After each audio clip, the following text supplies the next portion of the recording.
is Zach Day. We're here at One Club, part of the best 45 holes in golf. Today, it's raining, so we're gonna be inside. I'm gonna show you 3 exercises that is gonna give you better dissociation.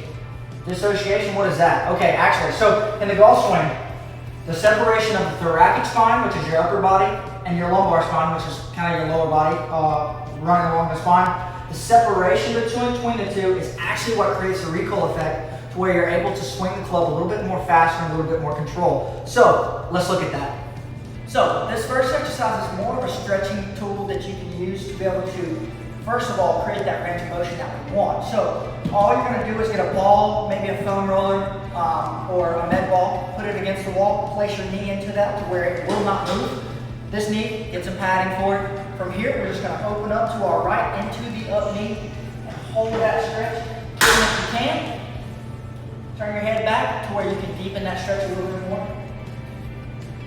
You'll be able to get a little bit more depth in your golf swing. So for exercise number 2, we're going to use a cable machine.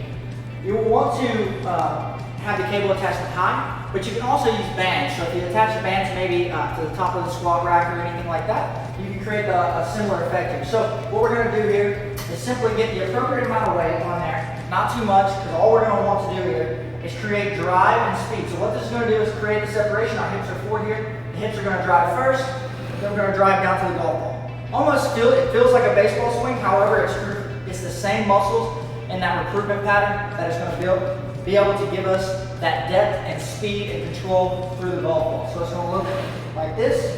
I would recommend 8 to 10 reps there on each side. So we always want to make sure we do both sides, even if you are just right. So for exercise number 3, we're going to use a TRX setup. From here, we're going to extend it as far as we can out, so all the way to the bottom. From here, we're going to get in our golf posture, one handle in each hand.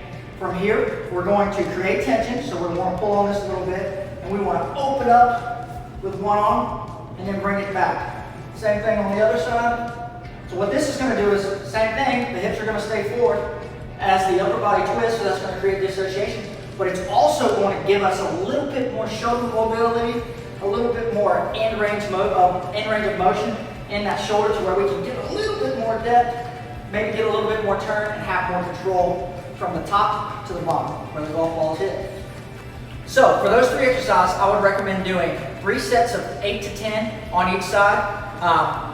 But now that we're done working out, it's time to go get a post-workout meal. Let's go to bar 45.